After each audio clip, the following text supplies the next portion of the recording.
যদি আগামীর দিনটাকে পেতে চাও আলোয় ভরা, যদি পেতে চাও রাশেদার আলোকিত বসুন্ধরা, যদি আগামীর দিনটাকে পেতে চাও আলোয় ভরা, যদি পেতে চাও রাশেদার আলোকিত বসুন্ধরা, তবে জ্ঞানের প্রদীপ জেলে দাঁড়িয়ে তোমার দ্বারে আহ্বান করি যে তোমায়, এসো এই আঙিনা মুক্তির মোহনা, এসো এই আঙিনা মুক্তির মোহনায়। যদি আগামীর দিনটাকে পেতে চাও আলোয় ভরা, যদি পেতে চাও রাশেদার আলোকিত বসুন্ধরা, তবে জ্ঞানের প্রদীপ জেলে দাঁড়িয়ে। ইসলামী ছাত্র শিবির কেন্দ্রীয় সংগঠন কর্তৃক আয়োজিত আজকের এই সায়েন্স ফেস্ট, ইবনে আল হাইসাম একজন প্রখ্যাত মুসলিম বিজ্ঞানীর নামে আয়োজিত আজকের এই সায়েন্স ফেস্টের যে আয়োজন আমরা ইতিমধ্যেই পর্যবেক্ষণ করেছি, আমরা ঘুরে ঘুরে দেখেছি। প্রায় 3 শতাধিক এখানে প্রজেক্ট এখানে উপস্থাপন করা হয়েছে এবং প্রত্যেকটি প্রেজেন্টেশন বা প্রজেক্ট আবিষ্কারই হচ্ছে বাংলাদেশের চলমান যে সংকট এবং বাংলাদেশে আগামী দিনে যে সংকট হবে এবং হতে চলেছে সেই সবগুলোকে সামনে রেখেই আমাদের তরুণ বিজ্ঞানী যারা তারা সারা বাংলাদেশ থেকেই এখানে তাদের মেধালব্ধ গবেষণালব্ধ এখানে প্রজেক্ট উপস্থাপন করেছেন, প্রেজেন্ট করেছেন। আমি তাদের প্রতি কনগ্রাচুলেশনস জানাই, শুকরিয়া জানাই। সম্মানিত ভাইয়ের আমার, ইসলামী ছাত্র শিবির সৎ যোগ্য দেশপ্রেমিক নাগরিক তৈরি করতে চাই। আজকে বিজ্ঞানের যে অগ্রযাত্রা, সায়েন্স অ্যান্ড টেকনোলজির যে অগ্রযাত্রা, সেই অগ্রযাত্রা যাদের হাতে রয়েছে তারা মূলত পৃথিবীকে যেমনিভাবে গড়ার শক্তি রাখে, সায়েন্স অ্যান্ড টেকনোলজিকে কাজে লাগিয়ে তারা পৃথিবীকে ধ্বংসের ব্যবস্থা করতে পারে, মানবমণ্ডলীকে তারা ধ্বংস করতে পারে। ঠিক এই সময়ে যদি নৈতিকতা সম্পন্ন মানুষের কাছে যদি সায়েন্স এবং টেকনোলজির নিয়ন্ত্রণ যদি না থাকে, তাহলে এই টেকনোলজি আগামী দিনে ধ্বংসের কারণ হবে এবং আগামী দিনে বিপর্যয়ের কারণ হবে। আজকের যুদ্ধ সংঘাত থেকে শুরু করে আমরা বিশ্বব্যাপী তাই লক্ষ্য করছি। ইবনে হাইসাম এবং আরও যে সমস্ত মুসলিম বিজ্ঞানীরা রয়েছেন, সেই সমস্ত বিজ্ঞানীরা পৃথিবীকে সমসাময়িক সময়ে যে সমস্ত গবেষণালব্ধ সায়েন্স এবং টেকনোলজির উপাদান মানুষের সামনে উপস্থাপন করেছেন, মানুষের প্রয়োজনে, মানুষের এগিয়ে যাওয়ার জন্য, জীবনমানকে আরও সুন্দর করার জন্য, প্রাকৃতিক ভারসাম্যের জন্য এবং উন্নয়ন অগ্রগতির জন্য যেই সমস্ত উদ্ভাবনগুলো তারা করেছেন, আজকে সেগুলোকে ঢেকে দেওয়ার জন্য, হারিয়ে ফেলানোর জন্য, ইসলামের ঐতিহ্যগুলোকে, সভ্যতাকে ভুলিয়ে দেওয়ার জন্য বহুমুখী চক্রান্ত এবং ষড়যন্ত্র চলছে। এমনকি খুবই বিস্ময়কর ব্যাপার যে অনেক উদ্ভাবনী এবং গবেষণার সূচনায় মুসলিম বিজ্ঞানীরা রয়েছে, কিন্তু এটির নাম পরিবর্তন করে আবার এটাকে হাইজ্যাক করে অন্যরা সেটিকে নিয়ে গিয়েছে এবং সেটাকে ভিন্ন রূপ দিয়ে জাতির সামনে, দুনিয়ার সামনে উপস্থাপন করে তারা বলা যায় যে মুসলিম বিজ্ঞানীদের অর্জনকে তারা খাটো করেছে, ছোট করেছে। আগামী দিনেও যদি পৃথিবীকে গড়তে হয়, পৃথিবীকে যদি বসবাসযোগ্য করতে হয়, আমাদের বাংলাদেশকে যদি বসবাসযোগ্য করতে হয়, তাহলে সায়েন্স অ্যান্ড টেকনোলজির সাথে নৈতিকতা এবং ধর্মীয় জ্ঞানের সংমিশ্রণ হওয়া অত্যন্ত জরুরি এবং খুবই প্রয়োজন। আপনারা দেখবেন যে এক সময়ে কোরআনকে তথ্য প্রযুক্তির সাথে সাংঘর্ষিক মনে করা হতো এবং সেভাবে অপপ্রচার চালানো হতো, কিন্তু কোরআন তো বিজ্ঞানময়, কোরআন হচ্ছে বিজ্ঞানময়। সুতরাং এই কোরআনের প্রতিটি পরতে পরতে যেমনিভাবে অতীত দিনের ঘটনা আছে, যেমনিভাবে চলমান সময়ের ঘটনা ছিল, তেমনিভাবে ভবিষ্যৎ জীবন এবং সামগ্রিক কার্যক্রমের নির্দেশনাও পবিত্র কোরআনে রয়েছে। ইন্না ফি খালকিস সামাওয়াতি ওয়াল আরদ ওয়াখতিলাফিল লাইলি ওয়ান নাহারি লা আয়াতিল লিউলিল আলবাব।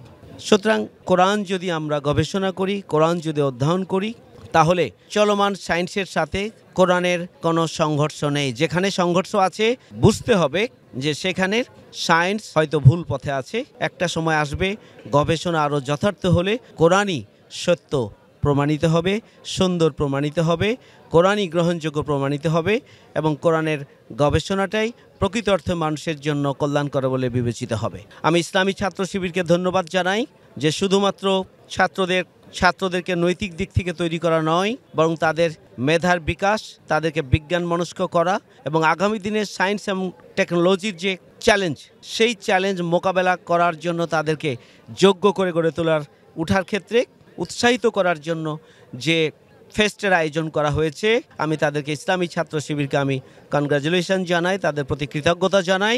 ইসলামী ছাত্র শিবির এই ধরনের আয়োজন বিভাগ ভিত্তিক করবে, ইসলামী ছাত্র শিবির এই ধরনের আয়োজন জেলাভিত্তিক করবে এবং আগামী দিনের ক্ষুদে বিজ্ঞানীদের কনফারেন্স করবে, তাদের নিয়ে ওয়ার্কশপ করবে এবং আগামী দিনের নতুন বাংলাদেশ বিনির্মাণের পাশাপাশি বিশ্বকে জয় করার জন্য আমাদের ক্ষুদে বিজ্ঞানীরা ঐতিহাসিক অবদান রাখার প্রস্তুতি গ্রহণ করবে এবং ইসলামী ছাত্র শিবির সেক্ষেত্রে অগ্রণী ভূমিকা পালন করবে এবং পদক্ষেপ নেবে ইনশাআল্লাহ। ইসলামী ছাত্র শিবির একটি কর্মসূচি পালন করবে আর সেটি নিয়ে অন্যরা গবেষণা করবে। ইসলামী ছাত্র শিবির আবারও বিশ্ব জয়ের জন্য সামনের দিকে এগিয়ে যাবে ইনশাআল্লাহ। কোনো প্রতিবন্ধকতাই শিবিরের এগিয়ে যাওয়া থামাতে পারবে না। ইসলামী ছাত্র শিবিরের উত্তরোত্তর কল্যাণ কামনা করে আপনাদের সবাইকে ধন্যবাদ জানিয়ে আমার কথা এখানে শেষ করছি। আল্লাহ হাফেজ। আসসালামু আলাইকুম ওয়া রাহমাতুল্লাহ। মেধাবী ছাত্রদেরকে সৎ এবং নৈতিকভাবে গড়ে তোলার প্রত্যয়দীপ্ত কাফেলা বাংলাদেশ ইসলামী ছাত্র শিবিরের এই আয়োজনে আজকে এখানে এসে উপস্থিত হয়েছেন। এটি দেখার জন্য, আমাদের ছাত্রছাত্রী ভাই বোনদের উৎসাহিত করার জন্য, অনুপ্রাণিত করার জন্য এবং এই কাজকে আরও সামনের দিকে এগিয়ে নিয়ে যাওয়ার জন্য, ভবিষ্যতে যাতে এটা আরও ব্যাপক বিস্তৃত পরিসরে বিভিন্ন বিভাগ, জেলাগুলোতে, উপজেলাগুলোতে আরও বিস্তৃত পরিসরে এটাকে নিয়ে যাওয়া যায়, সেই লক্ষ্য নিয়ে মূলত বাংলাদেশ জামাত ইসলামী ঢাকা মহানগরী দক্ষিণের সম্মানিত আমির, কেন্দ্রীয় নির্বাহী পরিষদের সম্মানিত সদস্য, বাংলাদেশ ইসলামী ছাত্র শিবিরের সাবেক কেন্দ্রীয় সভাপতি এবং ইসলামী ছাত্র শিবিরের আমাদের যে সায়েন্স প্রজেক্ট, যেটা ইসলামী ছাত্র শিবির শুরু করেছিল সায়েন্স সিরিজ, সেই সায়েন্স সিরিজের স্বপ্নদ্রষ্টা বাংলাদেশ ইসলামী ছাত্র শিবিরের সাবেক কেন্দ্রীয় সভাপতি শ্রদ্ধাভাজন জননেতা জনাব নুরুল ইসলাম বুলবুল। আজকে বাংলাদেশ ইসলামী ছাত্র শিবির এমন সময় এই আয়োজনটি করছে যখন মেধাবীদের নেতৃত্বে এবং সৎ যোগ্য নাগরিক গড়ে তোলার লক্ষ্যে বাংলাদেশ একটা চরম চ্যালেঞ্জের মুখে আছে। আমরা লক্ষ্য করি যে সৎ লোক পাওয়া যায়, যোগ্য লোক পাওয়া যায় না, যোগ্য লোক পাওয়া যায়, সৎ পাওয়া যায় না। এই দুটোর কম্বিনেশন করার একটা চ্যালেঞ্জিং স্টুডেন্ট উইংয়ের নাম হচ্ছে বাংলাদেশ ইসলামী ছাত্র শিবির এবং সেটা ইতিমধ্যে তা প্রমাণ করা সম্ভব হয়েছে যে বাংলাদেশ ইসলামী ছাত্র শিবির শুধু মাদ্রাসায় পড়া ছাত্ররা নয়, বাংলাদেশ ইসলামী ছাত্র শিবির শুধু মসজিদে ইমামতি তৈরি করার প্রজেক্ট বা প্রকল্প নয় বা সংগঠন নয়, বাংলাদেশ ইসলামী ছাত্র শিবির আধুনিক তথ্য প্রযুক্তির সমস্ত চ্যালেঞ্জকে ওভারকাম করে এবং সেই সুবিধাকে কাজে লাগিয়ে ইসলামী ছাত্র শিবির যে কথাগুলো ইতিপূর্বে বলেছে যে science and religion cannot go together, যে একসময় বলা হতো যে বিজ্ঞান এবং ধর্ম, ইসলাম এবং বিজ্ঞান একসাথে চলতে পারে না। আজকে ইসলামী ছাত্র শিবির এই সায়েন্স ফিস্টের মাধ্যমে প্রমাণ করেছে সায়েন্স উইদাউট রিলিজিয়ান, যদি সেখানে ধর্ম না থাকে, নৈতিকতা না থাকে, ইসলামের আদর্শিক ভ্যালুস যদি না থাকে, তাহলে সেই বিজ্ঞান আমাদেরকে উপকারের পরিবর্তে ধ্বংসের দিকে নিয়ে যায় এবং সেই শিক্ষা মূলত আমাদেরকে মৃত্যুর দিকে ধাবিত করে। সেই শিক্ষা সম্পর্কে বলা হয় যে আওয়ার নলেজ ব্রিংস আস নিয়ারার টু ইগনোরেন্স, এটা আমাদের অজ্ঞতার দিকে নিয়ে যায়। কারণ রসুল করিম সাল্লাল্লাহু আলাইহি সাল্লামের জমানায় সমস্ত তথ্য প্রযুক্তি বিজ্ঞান ছিল, শুধু ইসলাম যতক্ষণ আসে নাই, কোরআন যতক্ষণ আসে নাই, সেই ইসলাম মানে সেই সময়ের শিক্ষাকে বলা হয়েছে জাহিলিয়াত, অর্থাৎ সবচেয়ে অন্ধকারের যুগ বলা হয়েছে। ইসলাম আসার পরে, কোরআন আসার পরে সেই জাহিলি মদিনাকেই কিন্তু সোনার মদিনা করা হয়েছে। সুতরাং বাংলাদেশ ইসলামী ছাত্র শিবিরের উদ্যোগের মূল লক্ষ্য হচ্ছে বিগত 17 বছরে শিক্ষা ব্যবস্থাকে চূড়ান্তভাবে ধ্বংস করে যে আওয়ামী জাহিলিয়াত তৈরি করা হয়েছিল, বাংলাদেশ ইসলামী ছাত্র শিবির এটাকে ইসলামের জগতে প্রবেশ করিয়ে আলোর একটা বাংলাদেশ আমরা তৈরি করতে পারবো বলে আশা করি ইনশাআল্লাহ। সেই লক্ষ্যে আমরা খুবই আশাবাদী।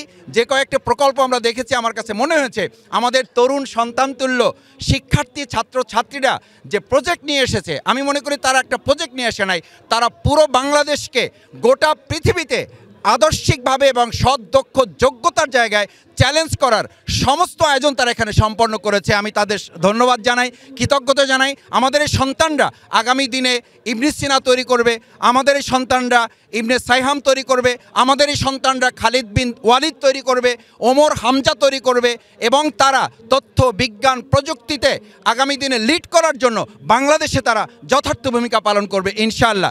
সেই প্রত্যাশা ব্যক্ত করে আমি শুধু এই আহ্বান জানাতে চাই, আমাদের এই শিক্ষা গবেষণার যে মূল লক্ষ্য বা এই বিজ্ঞানের যে মূল লক্ষ্য, সেটা হচ্ছে যে আমাদের যেটা বলা হয় যে ক্যারিয়ার উইদাউট ক্যারেক্টার। আমাদের যত যোগ্যতা সম্পন্ন লোকই হোক, ইসলামী ছাত্র শিবির আজকে সমস্ত প্রজেক্টগুলোর মধ্য দিয়ে মেসেজ দিতে চেয়েছে যে আমাদের career without character is more dangerous then a lion. আমাদের যোগ্যতা সম্পন্ন লোক লাগবে, কিন্তু তার সাথে যদি আদর্শ, নৈতিকতা, চরিত্রের সমন্বয় না ঘটে, তাহলে আমরা যেমন ধর্ষণের সেঞ্চুরি পেয়েছি, আমরা যেমন রডের বদলে বাঁশ পেয়েছি, আমরা যেমন পদ্মা সেতু একটার বদলে আরও 3টা পাওয়ার সুযোগ আমাদের ছিল, এই দুর্নীতির মহাসড়ক থেকে বের হয়ে আমরা উন্নয়ন এবং আদর্শের রোল মডেল আমরা আমাদের বাংলাদেশকে নিয়ে যাব ইনশাআল্লাহ।